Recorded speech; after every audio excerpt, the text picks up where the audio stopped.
What's up everybody, welcome back. So in today's video we're going to be taking a look at two brand new Hisuian Pokemon, basically Hisuian Qwilfish and Hisuian Sneasel in the Hisui Cup. Now that was a mouthful, but anyways, as far as Open Great League or even Hisui Cup is concerned, SNEASLER is definitely a little bit better because it has access to Shadow Claw, which provides a little bit more versatile coverage. Now, I did feature SNEASLER in yesterday's video in Ultra League, but for Open Great League, the ones that hatch from eggs don't make the cut, so you probably have to trade a few to reroll the IVs.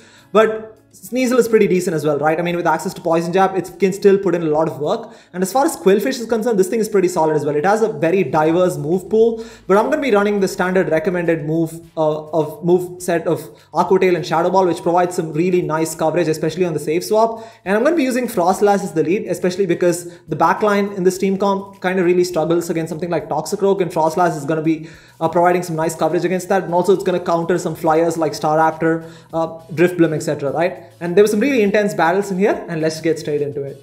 So moving on to the first battle here, we have Frostlass into a Shadow Drapion, absolutely dreadful lead right off the bat. So I'm going to stay in for a bit and look to catch a crunch on my Qwilfish here, which we managed to do. This is amazing. This is resisted, obviously because of the dark typing, and it's still going to do quite a bit of damage given the fact that it's coming from a Shadow Drapion and they make a switch into their Magnezone. So I'm going to overfarm a little bit and I'm going to bait with Aqua Tail here. I'm really hoping they shield this because Magnezone is extremely glassy in the Great League, and unfortunately they let that go through, which is not good for me. And at this point I'm going to let this go through. Unfortunately we end up losing CMP. I'm hoping we live a mirror shot, which we don't, right? Obviously the Hisuian version of Qwilfish doesn't have the water subtyping, which means that it's not going to resist those steel type moves. That's okay. I'm going to come back with my Frostlass here. We're going to let this go through.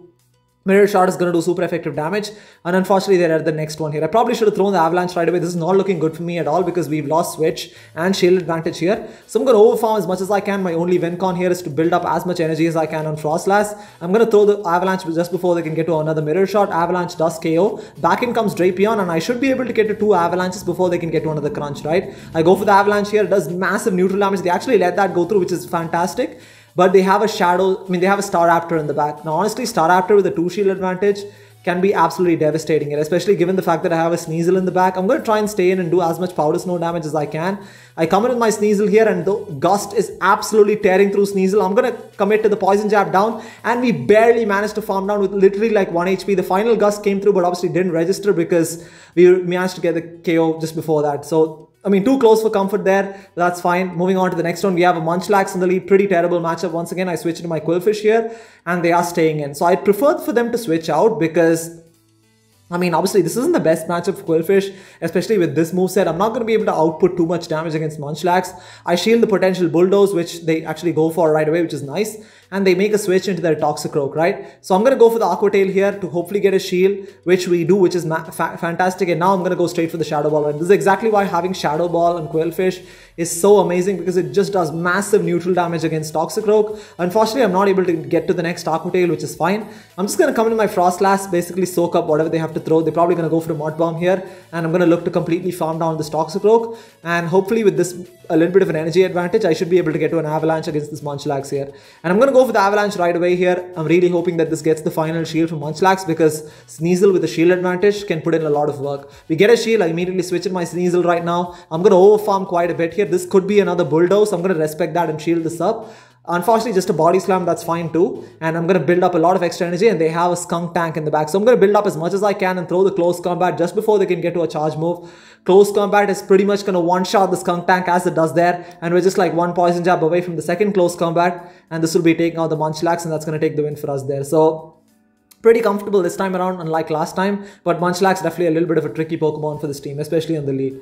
Moving on to the next battle here, we have a Frostlass into a Toxicroak. So we managed to win a lead. This is absolutely beautiful. I definitely want my Frostlass in the Toxicroak because both my back Pokemon kind of struggle against Toxicroak, right? Even Sneasel doesn't have the, it doesn't have the move sets. It doesn't have any move which can hit for neutral against Toxicroak or even super effective.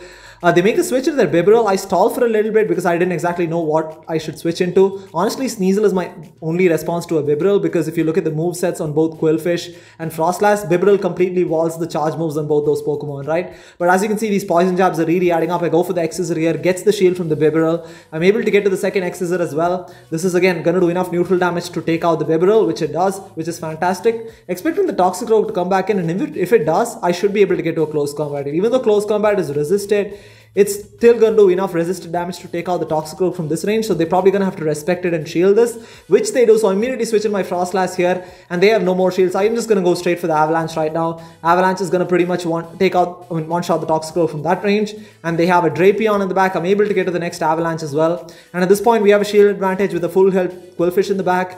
And this game is over, and they decided to concede the match there. So sometimes when this team works, it actually works really well. But again, this isn't the best team out there. There are certain Pokemon that give this team a lot of trouble. One of them being Bastiodon, right? Bastiodon is honestly one of the hardest Pokemon to go up against as far as this team is concerned. It's a little bit of a tricky, it's a little bit of a risky pick, I should say, especially because Gastrodon and Lucario are very common in this meta. But that's okay. I go for the super effective Aqua Tail here. Doesn't do too much damage. And now they make a switch into their Toxicroak. I'm going to go for the Shadow Ball right now. Once again, does massive damage against Toxicroak. Hopefully I can get to an Aqua Tail here, which I lose CMP to. But I cannot afford to go down, a shield here, so I'm just going to let this go through. And basically come back with my Frostlass and look to completely farm down this Toxicroak. This is unfortunate for me because obviously Sneasel would do pretty well against Bastiodon with a shield advantage. But on even shields, it's going to be very hard, right? Because these poison jabs are triple resisted, not really doing too much damage against Bastiodon. And we're going to shield the flamethrower here. I'm going to farm up as much as I can. And then they actually make a switch into their Frostlass. So I'm going to go for the X as a shield bait. Hopefully they don't know the movesets of Sneasel. And they do commit a shield, which is absolutely massive for me. And at this point, I'm going to build up to the back-to-back close combats. And I'm going to go for the close combat. Close combat is single resisted because of the ice ghost typing. But it still does about 50% of Frostlass's health. And at this point, I'm like, they're going to have to shield this, right? Because they have so much energy, but they let that go through. So that was very, I probably should have thrown the close combat right away because we would have managed to waste all that energy on Frostlass. But that's fine. I'm going to make a switch into my own Frostlass here and I'm going to look to completely farm down. But unfortunately, this is not looking good for me because we are down a shield. And my only win con here is if they shield the Shadow Ball. Stone Edge comes through. We survive with very minimum HP. And we have to get a shield with Stone Edge, right? Otherwise, it's game over. But obviously, they smartly choose to no shield that. And at this point, there's nothing I can do. I'm just going to go for the close combat. Hopefully, they think it's an X as a shield bait. But obviously, they're going to shield this up. And at this point, this game is over. So if they shielded the Shadow Ball, we could have landed a close combat. Close combat pretty much one-shots the Bastiodon from full health anyways. So we are 3-1 in this set right now. Moving on to the final battle here. We have Frostlass into a Drifblim. Kind of a neutral lead because we're both doing super effective damage to each other. They make a switch into their Empoleon. And I don't really have a hard counter to an Empoleon. So I'm going to just stay in with Frostlass and throw the Shadow Ball here. My Qwilfish can handle the Drifblim later if need be.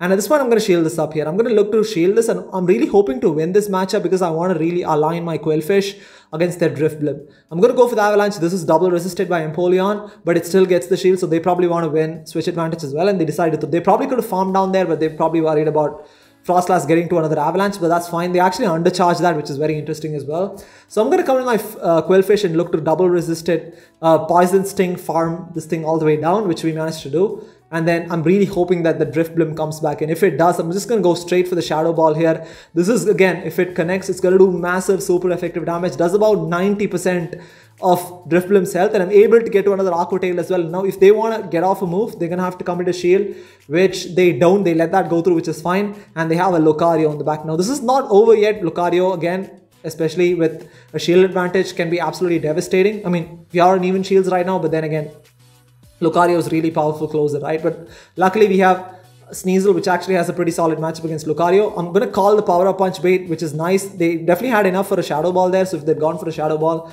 that would have been tricky. But this is just going to be another Power Up Punch, which is resisted. But unfortunately, we're also dealing only double resisted damage to them because both Poison Jab and even X-Scissor is double resisted, right? Because of the fighting steel typing. I go for the X-Scissor here. It gets the shield from Lucario. I'm able to get to the second X-Scissor as well. This is, again, I'm hoping it does enough damage. And yes, it does. It does, even though double resisted, that still does enough damage to take out Lucario. Obviously, with Lucario being so glassy there. So again, we finished with a 4-1 set. Again, I wouldn't say this is the perfect team by any stretch of imagination. There are Pokemon like Bastiodon, which really give this team a lot of trouble. But overall, it was definitely a lot of fun to run there. So there's, again, I'm definitely looking forward to trying out more Hisuian Pokemon in this cup. Definitely not the most exciting cup. It's definitely just the Sinnoh cup with a layer of Hisuian Pokemon on top. But anyways, guys, thank you so much for watching, and I'll see you next time.